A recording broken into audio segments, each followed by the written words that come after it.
Now, this has been flagged for years, and now the world is finally waking up to the threat from radical Islamists. A new report by the UK counter-terrorism program Prevent has now published that it has nailed the lies of the ecosystem and has exposed the true face of terror emanating from Pakistan. The report also nails the Khalistanis.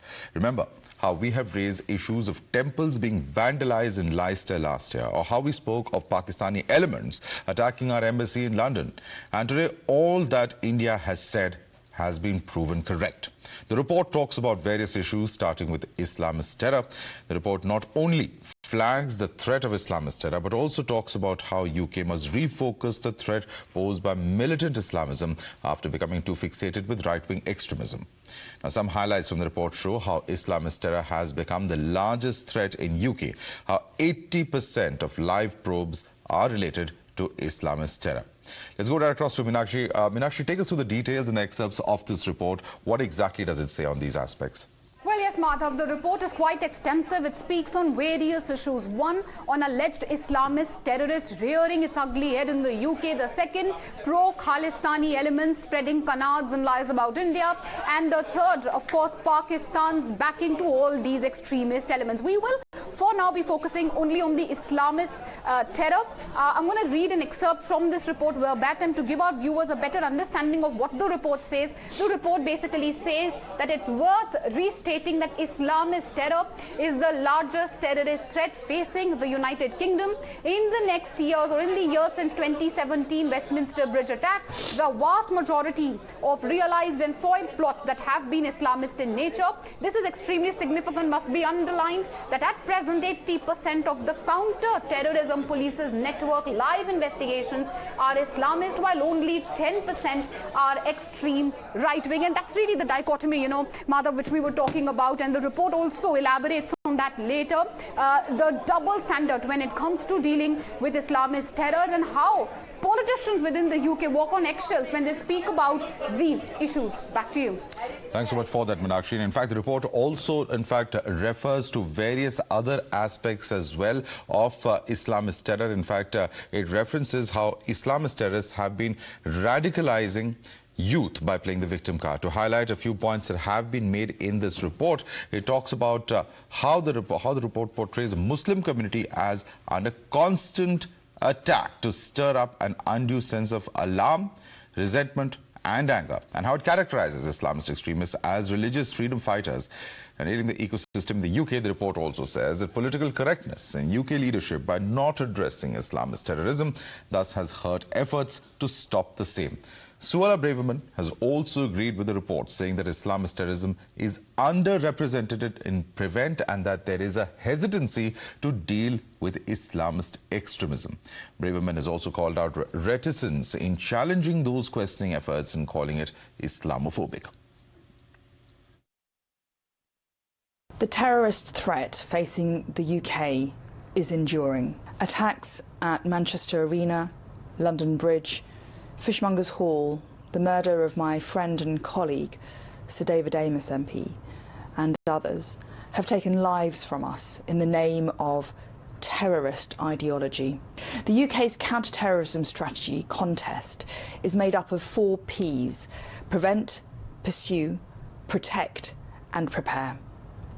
Preventing radicalisation into terrorism in the first place is critical to defeating the threat. With thanks to William Shawcross and his superb independent review of Prevent, we now understand where real reform is required to strengthen our fight against radicalisation. This includes a need for Prevent to better understand Islamist ideology, which underpins the predominant terrorist threat facing the UK, while remaining vigilant to emerging threats, including on the extreme right. Prevent also needs to focus on radicalising influences rather than wider issues such as mental health. There are 34 recommendations in William Shawcross's review that I wholeheartedly agree with. I am committed to delivering wholesale change to Prevent, to ensure we are taking every possible step to protect our country from the threat posed by terrorism. More will be done to disrupt radicalisers and extremists and we will deliver better training and guidance to improve understanding of the ideological nature of terrorism. Britain is a tolerant, welcoming and open society. For everyone to feel at home here, extremism must be rooted out. In a nutshell, the report not only calls out Islamist terror, but also Pakistan's hand in brainwashing youth. The report says that UK is getting radicalized by clerics from Pakistan. The report also nails Khalistani elements in the UK, asking Prevent to be mindful of pro-Khalistan elements, saying that false narratives were being disseminated by pro-Khalistan groups, and also says that narratives by pro-Khalistan groups glorify violence. To put things in perspective, let's tell you a little about Prevent, which was started in the UK after 9/11. Now, Prevent aims to stop radicalization and violent terror acts, and the report we're referring to has been filed by an independent reviewer, William Shawcross. All recommendations accepted by the UK government. While the UK report has nailed the ecosystem, some in opposition are busy covering up, from calling the report a bid to malign authorities to calling it irrelevant. Listen in to what the opposition had to say. UK की report क्या है? दुनिया के अंदर एक सीधी सी बात है कि मुसलमानों को बदनाम किया जा रहा है। रेडिकलाइजेशन का जब वर्ड यूज होता है तो इसमें बहुत स्टडी की गई है। It is the duty of our embassies there that if there is some rift between different communities, they should play a role, then they should resolve their conflict. See, I will tell you, no religion is for terrorists. No religion. All religion says that we all should live together, we should be happy and peaceful, we should have peace of mind and die peacefully and go to heaven by helping the people and be good to be everyone. Let's take this across to our guest. With us is Devishi Sriram, who's a political strategist. Also with us is Binay Singh, political analyst. Joining us on the broadcast is also Syed Hassanul Haq, who's a political analyst. Let me start with you, Mr. Sriram. First and foremost, when we saw what was happening in the UK, in Australia, in other countries across the world, there was a lot of talk about how this was perhaps, Hindu terror. That is the kind of statements that we've seen even coming in from spokesperson of mainstream political parties. But now, the report that's coming in from the UK talks about the problem at hand and says that it is largely due to Islamist terror. See, I think there is nothing called as a good terror or bad terror. As long as you play vote bank politics, you're going to become a victim of it. They had given shelter to the, whatever you call, radicalization elements for very long. Prevent has failed very badly. Let me tell you, there are 18,000 people near Upton Park, near Newham, who hail from Mirpur district of Pakistan-occupied Kashmir. And this is not today. It's been going on for years together. Now you had the parties in United Kingdom and also in Canada where they allowed these elements who have been supporting the pro-Khalistan stand, who have been allowing the pro-Kashmiri divisive stand to take a political narrative in United Kingdom. And this has been happening for years together. Prevent had failed very, very badly because Prevent has not prevented those, probably you can call it even sleeper cells, settling down in United Kingdom. And as a result of which, today, Mrs. Braverman is coming and giving this report. Because let me tell you, it is because of the mindless immigration policy which has been followed by United Kingdom. And number two, they have turned Sikh and Islamic vote back. Now, we have seen in India how vote bank politics leads to appeasement and leads to terror. And this is what we've been seeing till 2014 because we have played vote bank politics. Okay, let me bring in Syed Hassanul Haq on that. Let me bring in Syed. Mr. Haq. First of all, I would like to thank, thanks now. बहुत बहुत शुक्रिया आपका. Terrorism, आतंकवाद किसी भी जाति और किसी भी धर्म का हो, मैं उसके खिलाफ हूं, उसकी पुरजोर मजम्मत करता हूं, निंदा करता हूं. लेकिन ये फिरंगी और अंग्रेज यूके के जो लोग हैं, ये एक रिपोर्ट पेश करते हैं. क्या ये ज्यूस पे कभी यहूदियों पे रिपोर्ट पेश करते हैं? क्या इस्लाम को ही टारगेट करना क्यों इनका है पेशा? अरे ज्यूस पे भी कीजिए, अरे अलग अलग धर्म के लोग हैं, आरएसएस करती है, आतंकवाद का काम करती है, उस पर क्यों नहीं करते? मुझे ये बताइए हक साहब, उनकी रिपोर्ट पे कभी भी उसको मैं उस शगुफा को मैं, अगर कोई स्पेसिफिक यूके में आपने जूइश टेररिस्ट की कोई घटना यूके में सुनी है तो बताइए, हमें तो जानकारी नहीं है, आपको शायद ज्यादा जानकारी हो। आप अगर बोल रहे हैं अगर है पूरे फलस्तीन पे उसने कब्जा करके पूरे फलस्तीन पे बम्बार्डिंग करते हैं, बम गिराते हैं लोगों। सर ये यूके की रिपोर्ट है, ये अपने देश के बारे में बता रहे हैं, ये ग्लोबल टेरर की बात नहीं है सर। मैं एक सेकंड हक साहब, एक सेकंड, दुनिया के अंदर जितने no let's understand, this reporters are talking about UK, वो अपने डोमेस्टिक प्रॉब्लम की बात कर रहे हैं, वो इंटरनेशनल प्रॉब्लम की बात नहीं कर रहे हैं।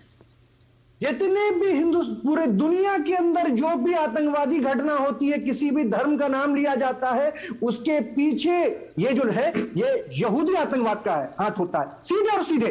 वो अगर हिंदू आतंकवाद को अगर बढ़ाते हैं वो पीछे से, वो तो मुखौटा है, सिर्फ यहूदियों का एक मुखौटा है ये यहूदियों की ये साथ। Binay Singh, I want Binay Singh to come in. ये शगुफा, ये तो चलता है Shagufa. Yeah, let Binay Singh come in. Let Binay Singh, you know, the question that, I think he's running away from, he is of course choosing to put everything on Israel and saying that why is that being ignored? But I think he's really missing the wood for the trees, because this is a report that's talking about the domestic situation.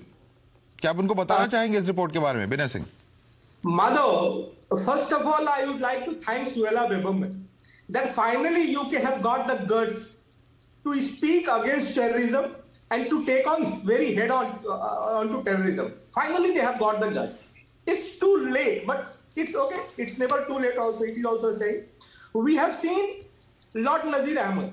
He was the ex-member of House of Lords, a political person, a supporter of Khalistani, a man of Pakistani origin, a man who supported, ISIS. So there was a collusion. Seen if it comes to India, not just Khalistani supporters, even the radical Islamist and Khalistani supporters, they were having a common minimum program. They were having a CMT. And one more thing, you can see many protests in front of the India House in London that was led by Mr. Nazir Ahmed and participated by the Khalistanis. And the demand was Khalistan referendum. You can see what is happening in Canada. And I think Canada must learn from UK. And they must also put some sort of research, having a clear view on this Khalistani referendum. Let me bring in Advocate Iman Singh Khara on that note. Binay Singh, he is the secretary of, in fact, the Human Rights Division of Dal Khalsa. And in fact, Mr. Khara, the report talks about Khalistani elements in the UK. They've asked Prevent to be mindful of pro-Khalistan elements, saying that a false narrative was being disseminated by pro-Khalistan groups, and has also said that narratives by pro-Khalistan groups are glorifying violence. What would you say about this, sir? Because the kind of episodes that we've seen, in fact, outside the High Commissioner, as Binay Singh was referring to, have certainly, of course, not painted these groups in very good light. Mr. Khara. Sir, first of all, I want to say that sovereignty, sacred idea. If we go into the history and read 7, each and every activity of the park was seen as part of Hindustan terrorism by the United. So if we don't want to rely upon the report of UK prior to 19, terming all those who were fighting for sovereignty of Hindustan as terrorists. So why when the Sikh community is also struggling for sovereignty, for a sovereign nation state, so why is this report being relied upon now? Sir, and moreover, I want to...